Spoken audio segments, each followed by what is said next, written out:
Hello student, आज के class में हम लोग रिपीटेड कनेक्शन से रिलेटेड कुछ न्यूमेरिकल्स को बनाने की कोशिश करेंगे और ये न्यूमेरिकल बनाने से आपको ये समझ आएगा कि रिपीटेड कनेक्शन से रिलेटेड न्यूमेरिकल को कैसे अप्रोच किया जाए ताकि वो न्यूमेरिकल आसानी से सोल्व हो सके। ठीक है, इसके बाद ये भी समझ आएगा कि अगर यही न्यूमेरिकल एग्जाम में आएगा तो उसको किस तरह से सिस्टमेटिक स्टेप बाय स्टेप बनाएंगे ताकि हमारा मार्क्स पूरा मिले, नंबर ना कटे। ठीक है, तो आइए सबसे पहले आपके बोर्ड पर एक न्यूमेरिकल्स दिख रहा होगा और ये बहुत ही हल्का न्यूमेरिकल है और इसको बनाने की कोशिश करते हैं। थोड़ा सा बनाने का अप्रोच को समझते हैं कि कैसे न्यूमेरिकल्स को स्टार्ट करें बनाना ताकि हमारा न्यूमेरिकल लेंदी ना हो। ठीक है, पहला बात इस बात के ध्यान होना चाहिए कि कोई भी न्यूमेरिकल्स को बनाने के पहले आपको न्यूमेरिकल्स को ध्यान से पढ़िए। ध्यान से पढ़ने से आपको ये समझ आएगा कि वो न्यूमेरिकल में कौन कौन सी डाटा गिवन है और कौन सी डाटा अननोन है, यानी कौन सी डाटा कैलकुलेट करनी है।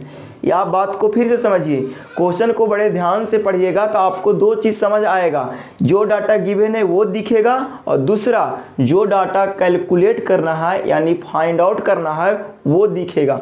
वो दोनों चीज़ आपको क्वेश्चंस को ध्यान से पढ़ने से दिखेगा। उसके बाद आप अपना दिमाग का यूज कीजिए कि जो डाटा गिवन है और जो डाटा फाइंड आउट करनी है दोनों में आप रिलेशन ढूंढिए और वो रिलेशन आपको कहाँ से मिलेगा? वो रिलेशन आपको मिलेगा प्रीवियस क्लास में जो पढ़े हैं फार्मूले, वो फार्मूले से मिलेगा। ठीक है, हाँ यही है, फार्मूले में सेट कीजिए, डाटा को रखिए और रखने के बाद सोल्व कीजिए, वो आपको आंसर दिखने लगेगा। जो फाइंड आउट करनी है वो आपको कैलकुलेट हो जाएगा। ठीक है, हाँ तो आइए स्टार्ट करते हैं सबसे पहला न्यूमेरिकल्स की ओर। और सबसे पहला न्यूमेरिकल्स बहुत ही ईजी है और बहुत ही शानदार है। ठीक है, हाँ सबसे पहले आप क्या कीजिए, सॉल्यूशन लिख दीजिए। क्या लिखिए? सॉल्यूशन। ठीक है ना, और सॉल्यूशन के बाद जो डाटा गिवन है उसको गिवन लिख करके आप क्वेश्चंस को पढ़ना स्टार्ट कीजिए। ठीक है, हाँ सबसे पहले दिखाई पड़ा ना, हाँ सबसे पहले हम लोग पढ़ेंगे कि calculate the value of 20 mm dia of rivet. इतना बात से आपको ये समझ आ रहा है कि आपको डायामीटर ऑफ रिविट गिवन है। डायामीटर ऑफ रिविट कितना गिवन है ये आप लोग बड़े ध्यान से पढ़िए। आप जब क्वेश्चंस पढ़ रहे हैं तो आपको ये समझ आ रहा है कि sir diameter of rivet given है। डायामीटर ऑफ रिविट क्या है बाबू? अरे बोलो, गिवन है। क्या है? गिवन है। कितना mm है? तो सर 20 mm गिवन है कि डायामीटर ऑफ रिविट कितना है? 20 mm है। तो आप लोग यहाँ पे कंफ्यूज कर जाओगे। क्या कंफ्यूज करोगे कि sir diameter of rivet given है, इसका मतलब हमको ये नहीं समझ आ रहा है कि nominal diameter of rivet given है कि gross diameter of rivet given है। तो उस स्थिति में आपको क्वेश्चंस में जब कभी भी डायामीटर ऑफ रिविट सिर्फ लिखा हुआ है तो आपको समझना है कि वो कौन सा डायामीटर गिवन है बाबू? तो नॉमिनल डायामीटर गिवन है। कौन सा डायामीटर गिवन है? नॉमिनल डायामीटर गिवन है। इस बात को आप ध्यान दीजिए। आप पहला पॉइंट यहाँ से यहाँ तक पढ़े तो आपको ये समझ आया कि डायामीटर ऑफ रिविट गिवन है और कैलकुलेट करना है, calculate the value of rivet, यानी आपको रिविट वैल्यू कैलकुलेट करना है। रिविट वैल्यू कैलकुलेट करना। रिविट वैल्यू को आर भी से रिप्रेजेंट कर देते हैं कुछ समय के लिए, ये आपको कैलकुलेट करना है। इतना, यानी यहाँ से यहाँ तक पढ़ने के बाद आपको यही चीज़ समझ आया। ए लाइन और ए लाइन पढ़ने के बाद आपको यही समझ आया कि आपको nominal diameter of rivet given है और रिविट वैल्यू कैलकुलेट करना है। बस इतना बात यहाँ तक पढ़ने से समझ आया। देखिए पहला न्यूमेरिकल है, बड़ा टाइम लेकर के समझाते हैं। उसके बाद जब ये कंसेप्ट समझ आएगा तो आगे आने वाला जितना भी न्यूमेरिकल होगा थोड़ा आसान होगा। ठीक है, हाँ देखिए वीडियो लंबा होने से आप लोग नहीं डरिएगा। आगे जैसे ही क्वेश्चंस पढ़े, कह रहा है इन लैप ज्वाइंट कनेक्टिंग प्लेट, कह रहा है कि जो यहाँ पे ज्वाइंट बन रहा है वो कैसा है? लैप ज्वाइंट है। तो देखिए लैप ज्वाइंट है, उसके बाद क्या कर रहा है, यहाँ से यहाँ तक जैसे ही क्वेश्चंस आपने पढ़ा तो आपको ये बात पता चल गया कि सर यहाँ पे जो आपकी ज्वाइंट है वो कैसा ज्वाइंट है? लैप ज्वाइंट है, यानी एक प्लेट दूसरे प्लेट को ओवरलैप किया हुआ है, ऊपर चढ़ा हुआ है। चलो यहाँ तक आपको समझ आ गया। उसके बाद कह रहा है कि the plate thickness 20 mm and 25 mm। Lap joint है और लैप ज्वाइंट जो प्लेट किया गया है वो दोनों प्लेट में एक प्लेट पतला है और दूसरा का प्लेट मोटा है। पतला का प्लेट 20 mm और मोट का प्लेट 25 mm है। चलो यहाँ तक समझ आया है कि हमको लैप ज्वाइंट है। कैसा ज्वाइंट है? लैप ज्वाइंट है। तो देखिए हम बहुत सारे 3D एनिमेशन 3D फिगर बनाए हैं, लेकिन न्यूमेरिकल्स जब बनाएंगे तो 3D नहीं बनाएंगे, डायरेक्ट हम उसकी क्या बना देंगे, एक प्लेट ये है और एक प्लेट ये है, बस डायरेक्ट उसकी हम सेक्शन दिखा देंगे। ठीक है ना? हाँ, बड़ा आसानी से। देखिए एक प्लेट 20 mm का है। कितना mm का है? 20 mm का है। और दूसरा आपको है कितना mm का है? तो दूसरा सर 25 mm का है। यानी दोनों प्लेट का थिकनेस गिवन है। और यहाँ पे ये जो रिवेटिंग किया गया है, रुकिए पेन और रेड वाला नहीं है क्या? नहीं है, ठीक है, इसी से बनाते हैं। ठीक है ना? और इसके बीच में ये जो रिवेटिंग किया गया है, यहाँ पे जो रिविट यूज किया है, इस रिविट का नॉमिनल डायमीटर कितना दे रखा है, यानी dn कितना दे रखा है? तो सर dn दे रखा है, बोलो 20 mm दिया हुआ है। ये आपको क्वेश्चन दिखाई पड़ रहा है ऊपर, कट गया।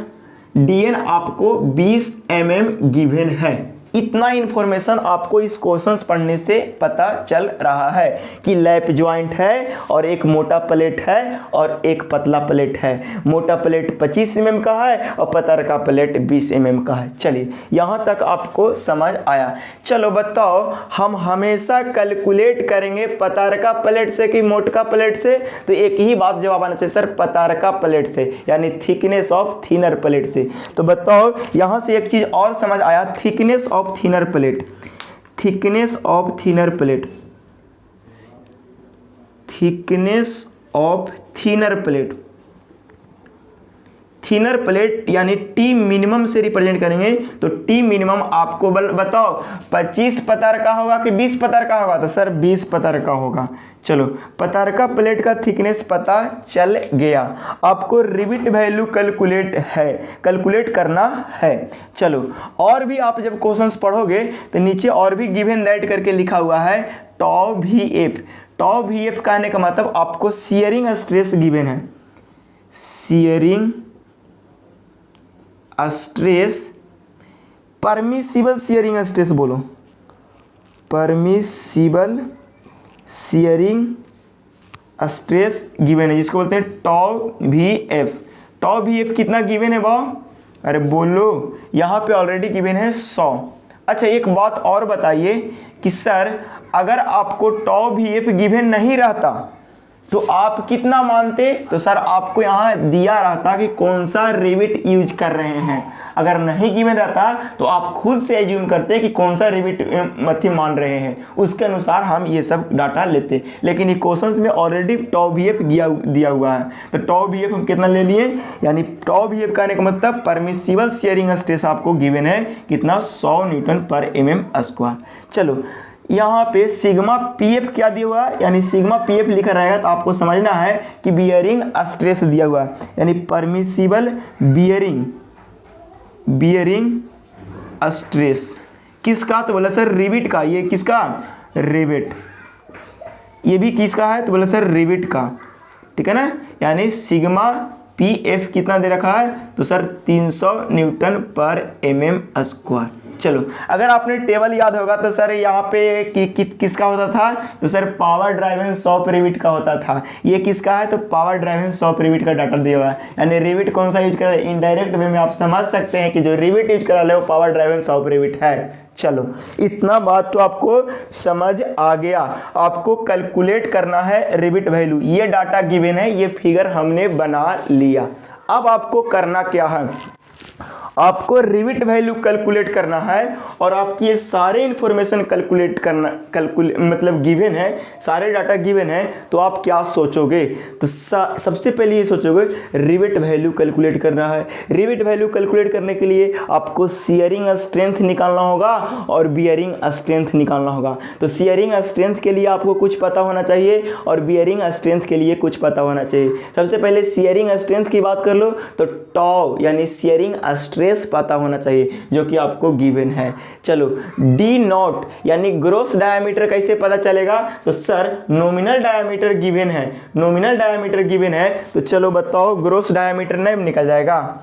नॉमिनल डायमीटर गिवन है तो ग्रोस डायमीटर कैसे निकालोगे, यहाँ पे नीचे दिखाई पड़ेगा, हाँ यानी यहाँ पे लिखेंगे ग्रोस, हाँ दिखाई तो पड़ेगा, gross, gross dia of rivet, rivet का ग्रोस डाया यानी डी नॉट, डी दिखा पड़ा ना, हाँ डी नॉट, डी नॉट कैसे निकालेंगे, तो बड़ा आसानी से देखिए कि ये जो नॉमिनल डायमीटर ऑफ रिवेट जिसको हम लोग प्यार से डी एन बोलते हैं, क्या बोलते हैं, डी एन, डी एन दिया हुआ है। बड़ा आसानी से आप लोग ये समझिए कि अगर नॉमिनल डायमीटर, थोड़ा याद कीजिए कि अगर नॉमिनल डायमीटर अगर 25 mm या 25 mm से अगर छोटा रहता था या 25 mm के बराबर है, तब हम लोग क्या करते थे, ग्रोस डायमीटर निकालने के लिए नॉमिनल डायमीटर प्लस 1.5 mm जोड़ देते थे।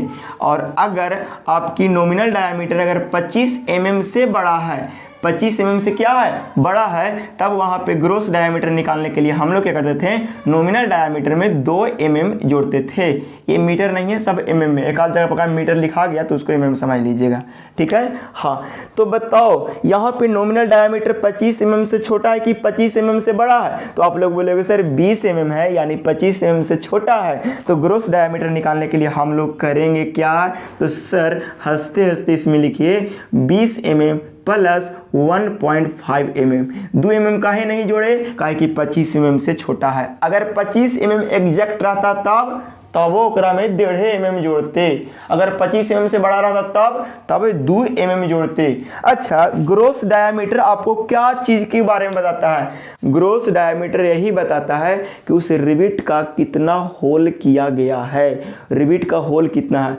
यानी उस होल में जब रिवेट डाल दिए हैं तो डालने के बाद उस रिवेट का डायमीटर कितना हो गया है, वही बताता है ग्रोस डायमीटर, ठीक है। हाँ चलो ग्रोस डायमीटर आपने कैलकुलेट कर लिया, चलो ठीक है, इसको हम इरेज कर देते हैं, ठीक है ना, वो चीज़ ऐसे ही रफ था। चलो सारा डाटा कैलकुलेट कर लिए, आपको रिवेट वैल्यू निकालना है, तो रिवेट वैल्यू निकालने के लिए आप क्या सोचोगे, तो minimum of shearing strength and bearing strength, यानी जो शियरिंग स्ट्रेंथ में ननका होगा, शियरिंग स्ट्रेंथ और बियरिंग स्ट्रेंथ में ननका होगा, वही आपकी क्या हो जाएगा, रिवेट वैल्यू। चलिए तो आपको सबसे पहले कैलकुलेट करना होगा स्ट्रेंथ का चीज, स्ट्रेंथ, यानी आपको सबसे पहले कैलकुलेट करना होगा शियरिंग स्ट्रेंथ। लिखिए यहाँ पे लिखते हैं शियरिंग स्ट्रेंथ, ब्लैक से लिखने ज़्यादा बढ़िया दिखेगा, शियरिंग स्ट्रेंथ ऑफ रिवेट। अच्छा एक बात बताइए, यहाँ पे सिंगल शियर होगा कि डबल शियर होगा, रिवेट एक जगह से कटेगा कि 2 जगह से कटेगा, तो सर लैप जॉइंट में हमेशा सिंगल शियर होगा, यानी shearing strength of rivet in single shear, in single shear. तो सिंगल शियर के केस में कितना होगा, तो सर टॉ भी F into pi into D not के स्क्वायर बट्टा 4 ऐसा होता है। शियरिंग स्ट्रेंथ सिंगल शियर के केस में एक रिवेट के लिए, ये कितना रिवेट के लिए निकाल रहे हैं, एक रिवेट के लिए हम लोग कितना होगा, तो सर इतना फॉर्मूला लिखवाए थे। चलो बताओ अब कि बताओ टॉ भी एफ कितना है, चलो बताओ टॉ भी एफ कितना है, तो सर क्वेश्चंस में 100 न्यूटन गिवन है। एक बात और, जब आप कैलकुलेशन कर रहे होते तो वहाँ पे आप यूनिट नहीं लिखेंगे, नहीं तो लेंदी हो जाएगा, ठीक है ना। तो यहाँ से ये 100 हो गया π/4 इंटू डी नॉट के होल स्क्वायर, डी नॉट कितना आ गया, तो बताओ 20 mm प्लस 1.5 mm 21.5 mm हो गया, कितना mm हो गया, 21.5 mm, 21.5 mm के होल स्क्वायर। चलो ये सारे चीज़ को आप कैलकुलेटर से जैसे ही कैलकुलेट करोगे, अभी हम रोक कर देखिए कैलकुलेट जब किए तो इतना हमारा आया 36305.30301 इतना आया, ठीक है ना। इतना वैल्यू, इसको राउंड अप करके इतना ही लिखिए, 3 इतना न्यूटन, ठीक है ना, इतना न्यूटन आया, ठीक है। उसके बाद हम लोग निकालेंगे bearing stress, bearing strength of rivet, bearing strength of rivet. तो बताइए बियरिंग स्ट्रेंथ ऑफ रिवेट के लिए क्या फॉर्मूला देखे थे, तो sir sigma P F into, या बोले थे सिग्मा बी भी बोल सकते हैं, इंटू क्या देखे थे बाब, डी नॉट इंटू टी, यही ना देखे थे। बड़ा आसानी से देखिए, बियरिंग स्ट्रेंथ ऑफ रिवेट एक रिवेट के लिए निकाले थे, तो हम देखे थे sigma P F into D naught into T, यहाँ पे टी क्या है, मिनिमम यानी पतरका प्लेट, ठीक है ना। हाँ चलो बताओ सिग्मा बी एफ कितना हो गया, तो सर सिग्मा बी एफ हो गया 300 न्यूटन मीटर, न्यूटन प्रति मीटर mm स्क्वायर है, तो इसको आप यूनिट नहीं लिखो, डायरेक्ट लास्ट में न्यूटन लगा देना, ठीक है ना। हाँ चलो डी नॉट कितना है, तो सर डी नॉट 21.5 होगा, सर डी नॉट पूरा लिख दो, यहाँ दिखाई पड़ेगा ना, डी नॉट 21.5 होगा, 21.5 जोड़ के देख लेना, डी नॉट 21.5 होगा, 20 + 1.5, ठीक है ना। हाँ चलो यहाँ पे हो जाएगा कितना, तो 20 + 1.5 कितना होगा, 21.5, और टी मिनिमम कितना हो जाएगा, पतरका प्लेट 20 mm, तो लिखो 20 mm। चलो इतना बात आपको समझ आया, इसको भी पॉज करके अभी हम कैलकुलेट, देखिए सोल्व करने से बियरिंग स्ट्रेंथ ऑफ रिवेट आपको आया कितना आया, तो देखिए आप यहाँ पे लिख दिए, ठीक है ना, 129,000.00 न्यूटन। अब हम लोग क्या करना है, शियरिंग स्ट्रेंथ निकालनी है, बियरिंग स्ट्रेंथ निकालनी है, ठीक है ना। हाँ अब आपको निकालना है रिवेट वैल्यू, तो एक ही बात, रिवेट वैल्यू में से क्या देखे थे, ननका शियरिंग स्ट्रेंथ और बियरिंग स्ट्रेंथ, ये दोनों में से जो छोटा वैल्यू आएगा ना वही बताएगा रिवेट वैल्यू। तो लिखेंगे रिवेट वैल्यू बराबर हो जाएगा, रिवेट वैल्यू बराबर हो जाएगा मिनिमम ऑफ, अच्छा शियरिंग स्ट्रेंथ को हम पी एस से लिख देंगे और बियरिंग स्ट्रेंथ को पी बी से लिख देंगे, यानी minimum of P S and P B, दोनों में से जो छोटा वैल्यू होगा वही हो जाएगा रिवेट वैल्यू, यानी रिवेट वैल्यू को आर भी से लिख दो, तो रिवेट वैल्यू बराबर हो जाएगा मिनिमम ऑफ, बताओ शियरिंग स्ट्रेंथ कितना है, 36,305.03 और 0 भी है तो लिख दो 0, इतना न्यूटन, कॉमा पीबी कितना है, तो 129,000.00 न्यूटन। अब बताइए दोनों में से नन का कौन है, ये वाला नन छोटा वाला वैल्यू है कि ये वाला है, तो सर आँखियाँ बंद करके बोलेंगे कि सर ये वाला छोटा है, 1 2 3 4 5 6, 1 2 3 4 5 डिजिट का, ठीक है ना। तो यहाँ से रिवेट वैल्यू आपको आ जाएगा ये वाला वैल्यू, यानी रिवेट वैल्यू आपको आ गया 36,000.03 न्यूटन, ठीक है ना, इतना न्यूटन।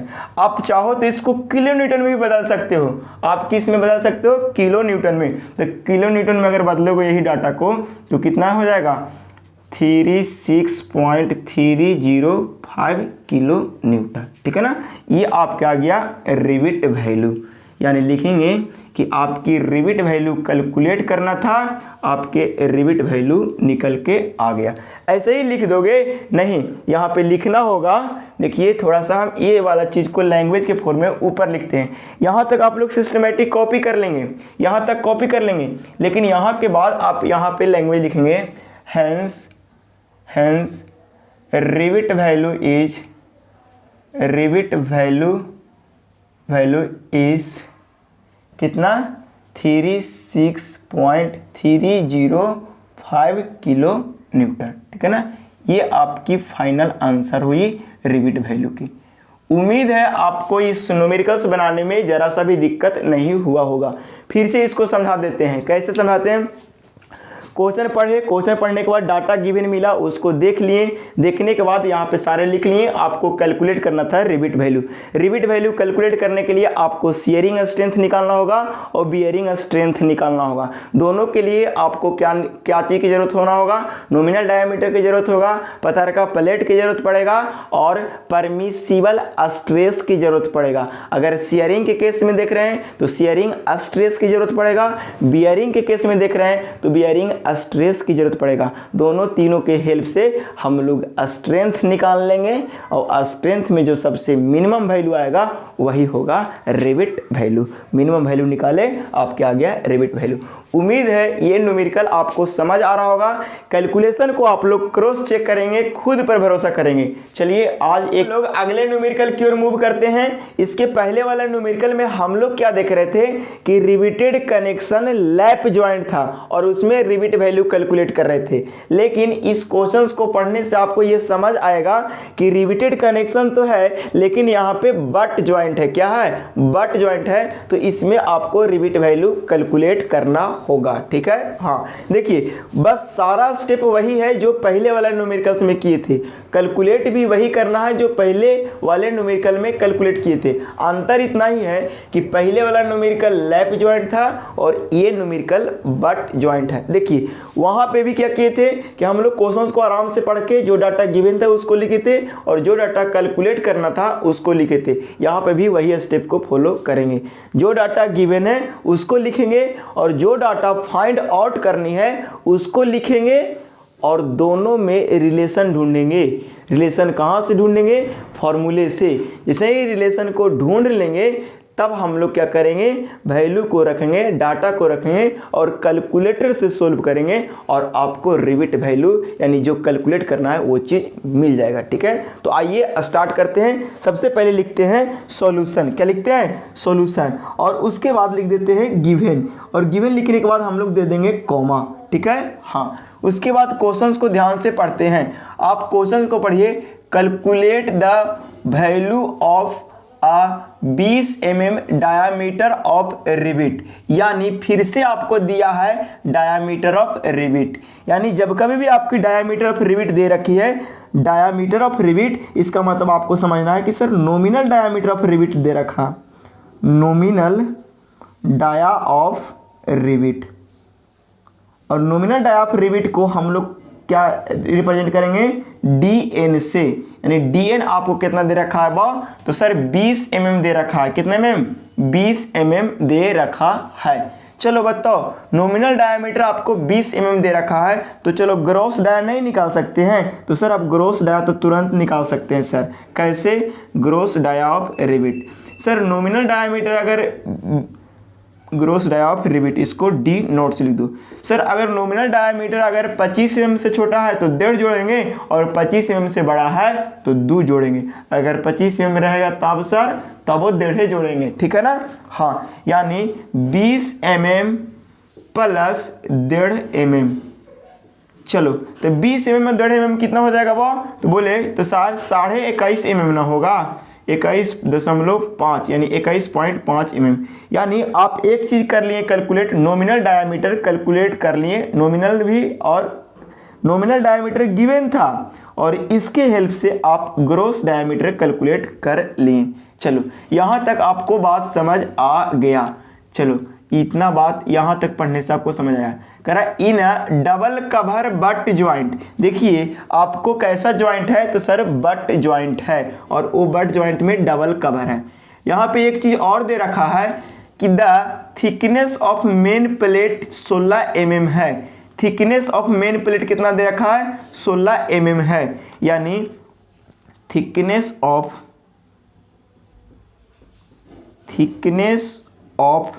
मेन प्लेट, तो मेन प्लेट के थिकनेस को लिखेंगे टीएमपी कितना दे रखा है? 16 mm दे रखा है। दिखाई पड़ा ना, हाँ। उसके बाद अगर आप सोचना चालू करोगे तो आपको ये समझ आया, कह रहा कि and cover plate and that cover plate is 9 mm and thickness of cover plate कितना है? तो सर लिखो thickness of cover plate thickness of cover plate TCP जो आपको गिवन है, तो सर 9 mm गिवन है। चलो उसके बाद और क्या गिवन है, तो सर उसके बाद परमिसिबल दिखाई पड़ा ना, हाँ उसके बाद आपको दिया गया है permissible shearing strength, shearing stress है, स्ट्रेंथ नहीं, SHEARING,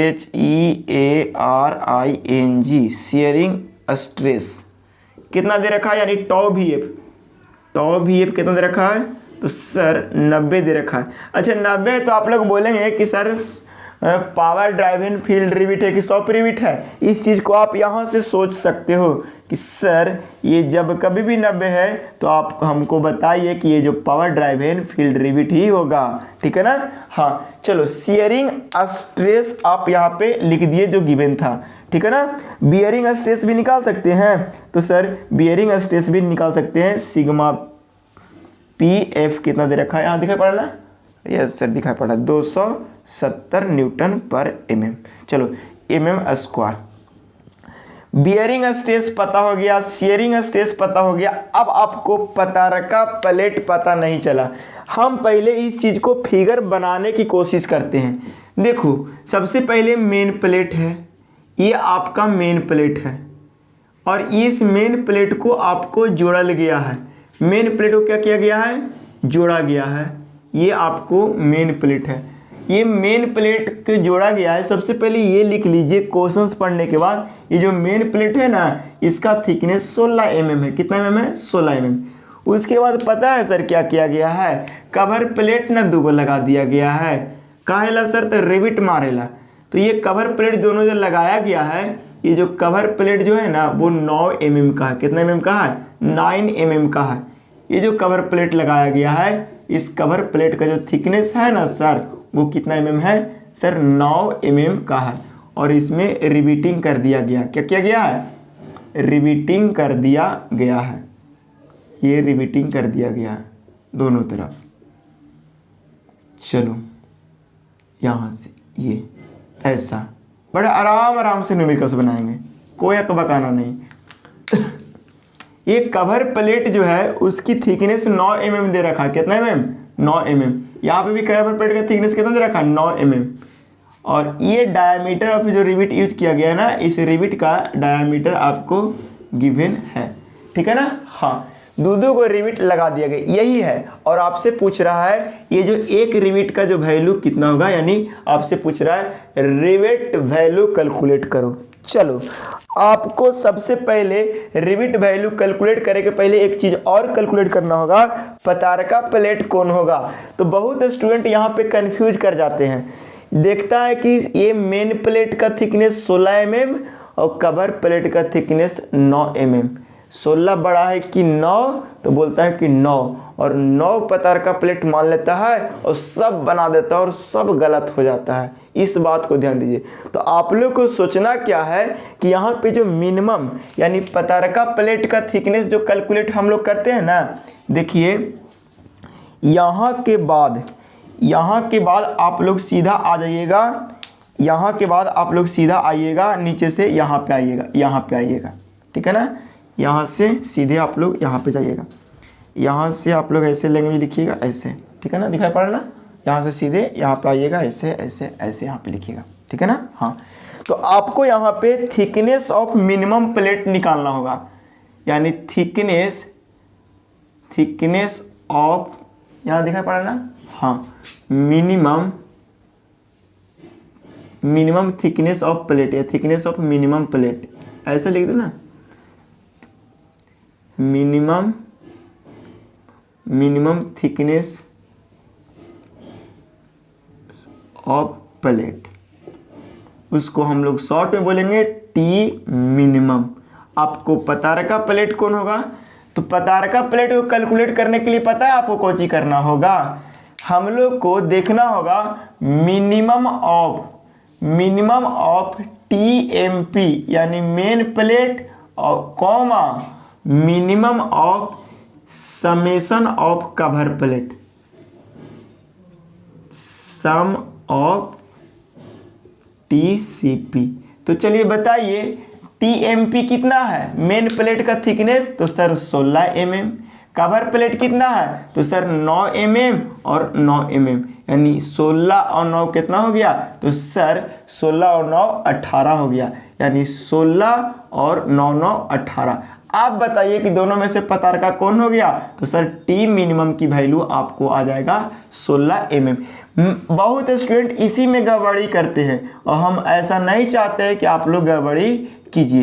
तो टी मिनिमम की वैल्यू आप कितना कैलकुलेट कर लिए 16 mm, बस टी मिनिमम की वैल्यू कैलकुलेट करना है आपको। इतना तो एग्जाम में लिखेंगे तब दिखाना होगा, जब स्टेप नहीं बन रहा है तब।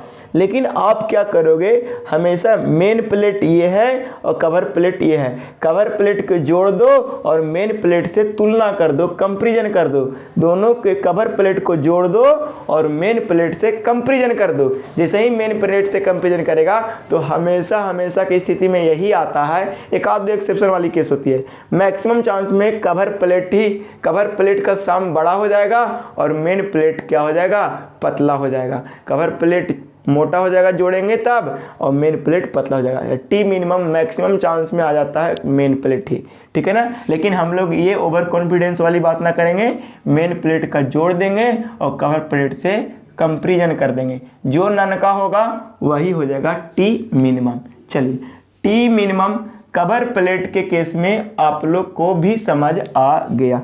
बस आपको रिबिट वैल्यू कैलकुलेट करने के लिए क्या करना होगा तो सर शियरिंग स्ट्रेंथ निकालना होगा और बियरिंग स्ट्रेंथ निकालना होगा। तो सर यहाँ पे सिंगल शियर होगा कि डबल शियर होगा, ओकरा में तो सिंगल शियर से काम चल गया था। देखिए तो यहाँ पे शियर प्लेन कितना है, रेड कलर की मार्कर,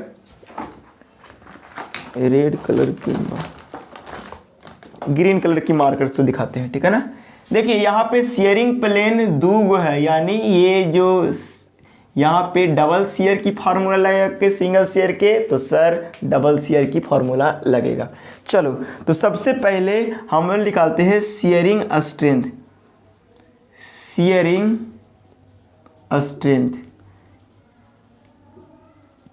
इन डबल शियर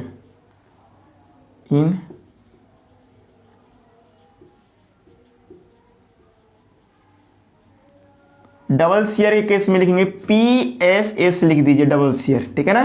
तो चलो बताओ 2 गुने टॉ VF into pi into D not के स्क्वायर डिवाइडेड बाई 4 ऐसा होता है। चलिए यहाँ पे आपने वैल्यू कैलकुलेट करिएगा तो आपको कुछ आ जाएगा। चलो बताओ तो 2 गुने टॉ VF की वैल्यू कितना गिवन है तो सर 90 गिवन है। देखिए जब कैलकुलेशन करते हैं तो यूनिट नहीं लिखते हैं, क्यों नहीं लिखते, लेंदी खुद हो जाएगा। चलो डी नॉट की वैल्यू कितना है यानी ग्रोस डायमीटर तो सर 21.5 है, 21.5 mm की होल स्क्वायर, mm नहीं लिखना है, यूनिट नहीं लिखना है, ठीक है ना। हाँ और इसको जब सोल्व करेंगे तो आपकी कुछ वैल्यू आ जाएगा, किस में तो सर न्यूटन में आ जाएगा, ठीक है ना। हाँ अब यहाँ पे सर का दिमाग काम किया कि आप डबल शियर लिख दिए, तो सर यहाँ पे लैप ज्वाइंट नहीं है, बट ज्वाइंट है, बट ज्वाइंट में डबल कवर वाला केस आता है, ठीक है ना। यहाँ पे 2 जगह से आपको मतलब रिबिट शियरिंग में फेल कर सकता है, यानी शियर प्लेन कितना है 2 है, ये सब चीज़ हमेशा आना चाहिए। उसके बाद बियरिंग स्ट्रेंथ निकालो तो बताओ बियरिंग स्ट्रेंथ ऑफ रिबिट। एक बात और समझ आ रहा होगा, इस जितना भी निकाल रहे हैं सब एक रिबिट के लिए निकाल रहे हैं। ये भी फार्मूला एक रिबिट में डिराइव किए थे, ये भी फार्मूला एक रिबिट में। अगर रिबिट बढ़ेगा तो जितना रिबिट बढ़ेगा ना उतना से गुना कर देंगे, ठीक है ना। हाँ लेकिन हम लोग अभी एक रिबिट के लिए निकाल रहे हैं, ठीक है ना। हाँ तो बताओ बियरिंग स्ट्रेंथ ऑफ रिबिट, बताओ एक रिबिट के लिए कितना हो जाएगा तो सर लिखो ना, लिखो तो लिख रहे हैं, बोलो तो बोलो टॉ PF इंटू, चलो बताओ डी नॉट इंटू टी पतारका, टी मिनिमम, सर पतारका नहीं बोलिए मिनिमम बोलिए, आपको समझ आता है। चलो टॉ PF कितना है यानी बियरिंग स्ट्रेस कितना है तो सर 270 लिखो। डी नॉट कितना है तो सर 21.5 लिखो, 21.5 नहीं बोलिए 21.5 बोलिए, चलो पतारका प्लेट कितना हो जाएगा, तो सर 16 mm हो जाएगा, बस 16 लिखो। इस सारे को कैलकुलेशन करके अभी लिखते हैं वीडियो को पॉज करके। देखिए जब कैलकुलेट किए तो शेयरिंग स्ट्रेंथ डबल शेयर में कितना आया, तो सर डबल शेयर में हमको इतना आया 65349 पॉइंट इतना। अब बियरिंग स्ट्रेस के केस में कितना आया 92880 पॉइंट समथिंग इतना आया। अब हमको निकालना है सर रिविट वैल्यू, आपको निकालना है तो रिविट वैल्यू निकालो, यानी ये PB हो गया, ठीक है ना। तो सर रिविट वैल्यू के लिए क्या करते हैं, रिविट वैल्यू हमको क्या कैलकुलेट करना है, रिविट वैल्यू। तो रिविट वैल्यू बराबर होता है मिनिमम ऑफ PSS हो जाएगा एंड PB हो जाएगा। चलो इस सारे डाटा को लिखो सर, लिखो आप लिखो, हम नहीं लिखेंगे, हम वीडियो है हम देख लेंगे बाद में, छोड़िए हटाइए। चलो PB कितना है 9280.00 न्यूटन, ठीक है ना। हाँ दोनों में से नन का देख लीजिए, बताओ नन का कितना होगा। सर ई वाला बड़ा है कि वाला, तो हमारा अंदाज से तो लग रहा है ई वाला बड़ा है। आप लोग को पता नहीं कहाँ पढ़े हैं सर, हम लोग जितना पढ़े आप पढ़े हैं, डिप्लोमा कर रहे हैं, खेल मजाक है। इतना न्यूटन, यानी आपके रिविट वैल्यू कितना आ गया, यानी RB की वैल्यू आपको इतना आ गया, ठीक है ना। हाँ लिखेंगे हेंस, क्या लिखेंगे हम लोग, हेंस रिविट वैल्यू, ठीक है ना, hence rivet value is something, ठीक है ना। हाँ ये आपके आ गया दूसरा। नहीं सर आप लैंग्वेज पूरा बढ़िया से लिखो हेंस आंसर देख लेना थोड़ा सा 65349, ठीक है ना। चलो रिविट वैल्यू यहाँ पे लिख दीजिए ना, कहाँ पे लिखे, रिविट वैल्यू लिख दीजिएगा, हेंस रिविट वैल्यू इज इतना, ठीक है ना। हाँ आप लोग इस चीज़ को कॉपी करेंगे, ठीक है ना। अब एक न्यूमेरिकल और कराते हैं।